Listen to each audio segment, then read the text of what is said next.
बिस्मिल्लाहिर्रहमानिर्रहीम। मेरे मोहतरम भाइयों और मेरी प्यारी बहनों, एक बूढ़ा शख्स नबी करीम सल्लल्लाहु अलैहि वसल्लम की खिदमत में हाजिर हुआ और अर्ज किया, या रसूलुल्लाह, मेरी उम्र ढल चुकी है, गुनाहों का बोझ है, अल्लाह से माफ़ी मांगता हूँ मगर दिल खौफजदा है।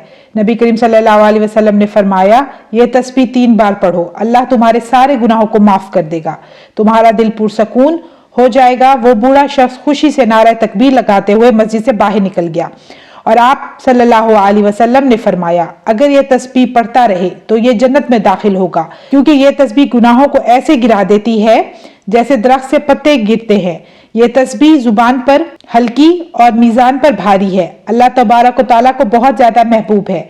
अगर इंसान के गुनाह ज़मीन से आसमान तक फैले हुए हों और सर ता पैर गुनाहों में लिपटा हुआ हो, या फिर इंसान के गुनाह तेज बारिश के कतरों से भी ज्यादा हों, तब भी अल्लाह ताला की रहीम व करीम ज़ात इसके तमाम गुनाहों को माफ कर देती है और वो ऐसे पाक साफ हो जाता है जैसे वो अपनी माँ के पेट से पैदा हुआ हो।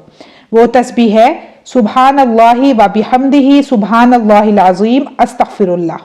इस तस्बीह की बरकत से दिल नूर से मुनव्वर हो जाएगा, कब्र को वुसअत मिलेगी और जन्नत के दरवाजे ऐसे शख्स पर खोल दिए जाएंगे जो इस तस्बीह को पढ़ेगा।